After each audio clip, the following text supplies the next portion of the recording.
So here we are on Monday, January 11th, 2021, and it is almost 9 o'clock at night. And I have not yet done my daily vlog, which I promised myself I would, and get it up and posted, so I'm really going to have to get at it tonight. I'm going to tell you the reason for that is mostly I have really been struggling with what I was going to say. And a big part of that is because there's so much stuff going on in the world that I'm kind of dumbfounded by and can't quite honestly process. And it just feels so intense to me. And I think it is important that we take a look at what's happening in the world, but I also think that when it starts to disempower us, which I do think it can, we need to pull back and pull out of it and go really look at, we can say, what a horrible week, what an awful week. It was an awful week for certain things and for certain people, and it was an awful week. But was it really an awful week for me personally in my life? Is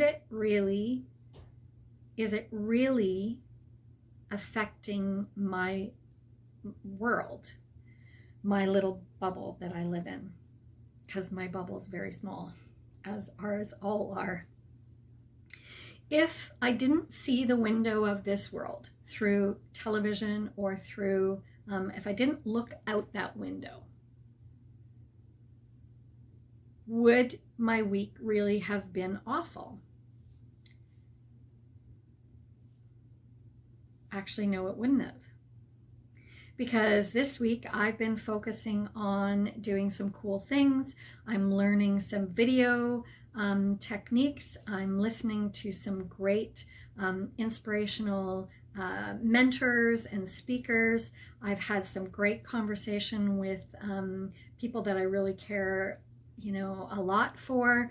I've made some great progress on some things in my work. I've made some progress in doing this YouTube channel, even though I will say I'm not 100% happy with all of the things that are out there, but I'm putting something out there, which is what I committed to do for myself. I committed to break through the analysis paralysis, get doing something, and jump on board and just do it. And that the clarity will start to come as soon as you start to do things. And I do believe that that's true.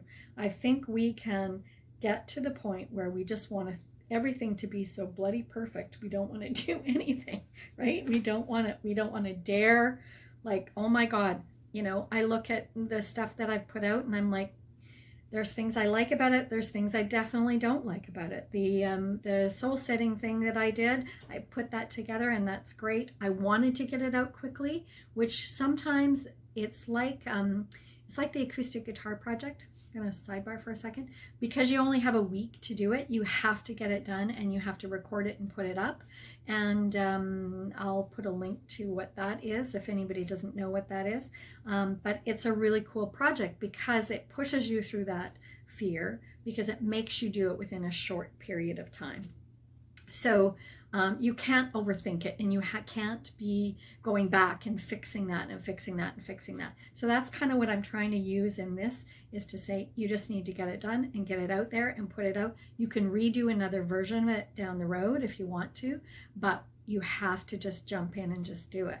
And I think in the creative process, that's a really important thing to do. And I think maybe even in our world and what we do, we can just spend so much time completely consumed with, is this the right thing or the wrong thing, or not talking legally or morally, all those kind of things. But I'm just saying, when you're making small decisions, or you're making, even big ones sometimes, changing a job or leaving a relationship, and sometimes it's better not to do anything at all. Believe me, sometimes that's the best decision you can make, is go, I'm not clear, not going to do anything until I'm clear. But when you're doing something like this, where it's really going to be, it's going to evolve over time, you just got to jump in. When I started performing as a singer-songwriter, that's one of the things I had to get over was because I just started to perform as an adult, I could not remember, like I would practice songs and practice them and practice and practice them during the week. And then if I would go to perform, I would just have complete blank spots. And it was adrenaline rushing and all those kinds of things. And I would just go blank. And I wanted to give the best performance I could, to people without having that happen. And so I had to have music with me all the time. So for the first number of years in the very beginning, I had to have that music sitting in front of me, and I would have to just, even if I just had it as a just to glance down at. And there were people that criticized that, and I had people that said, you have no right to be performing unless you can do it off by heart.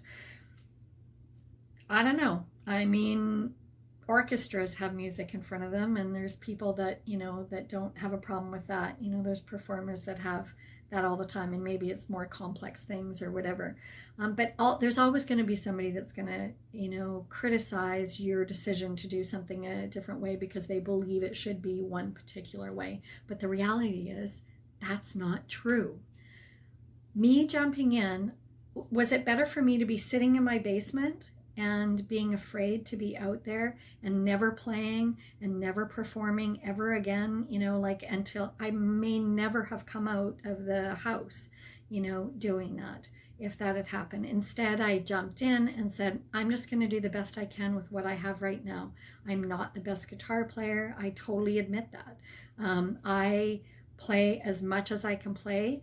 I don't spend enough time at it. Sometimes I get called to it, sometimes I don't, but it's the way it is. I do the best with what I have, and then I just move forward. Same thing with these videos. I'm not going to always be the best videographer. I'm not going to, someone said to me the other day, well, your background is really plain. I'm kind of deliberate with that, actually, but that's a preference for someone else, and that's okay. Again, there's always going to be somebody who, there's always going to be other input for you that tells you that you should do it differently. But you just have to be you, and you just got to go forward and just do it. And nothing is that black and white. Nothing is that black and white.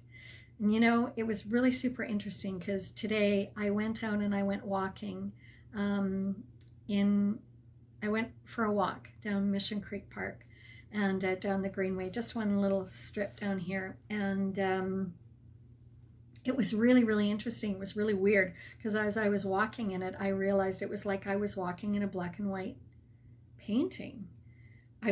Everything was like black, white, shades of gray, multiple, different shades of gray. And I thought, this is fascinating. I kind of had to sit and, sit on a bench and look out at it. And look at how, like, it was just, those deep, dark grays and light grays, because the sky was totally clouded over, and it was, the clouds were dark and everything. And I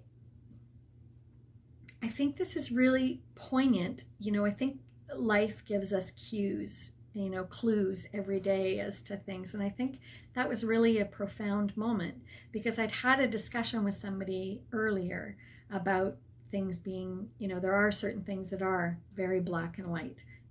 Genocide, it's pretty black and white to me.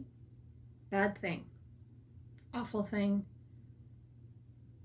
not something we would ever, there's no gray area there. But there's lots of things in life that are very gray and various shades of gray. And I think as you age, I think, things soften and they do get more gray. But it kind of is. You have less things that you're, you can say, well, this is this way of doing something is the right way. This is the wrong way. And yet you could go to a different culture and different country, and what we think is totally acceptable for one thing, can be completely unacceptable in another. So I think it is sort of that way. I know I look at the way everything that's happening in the world right now, and for me, I'm stunned that anybody could see it any different than I see it. But lots of people do see it different than I see it, which is fascinating to me. And I guess it has to do with, what, comes at you and what you're listening to and what you're watching. And I guess for me, that's one of the reasons why I watch less. That's one of the reasons why I pull away and really make that assessment. Is this empowering me? Or is it disempowering me? Is it making me feel strong and inspired? Or is it making me feel depleted and like a victim to something? And when I feel the second way, then I need to get away from it. And that's kind of a thing that I do. So stepping into this creativity and jumping into this soul, thing and trying to do something new and different, does it scare the crap out of me? I would say that would be a yes. But does it make me feel victimized and depleted? No, it does not. Does it make me feel inspired to try something new and put myself out there? It sure does. So hope you'll stick around, and we're going to explore a bunch of different things. Who knows what's next? I have no idea. And check out the soul setting thing if you haven't done that already. I do have some really cool stuff coming that I'm working on. A very long editing process. I mean, can't even tell you how long. It's just crazy. You'll see why later. But yeah.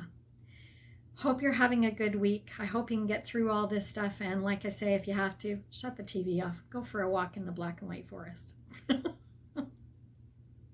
Night.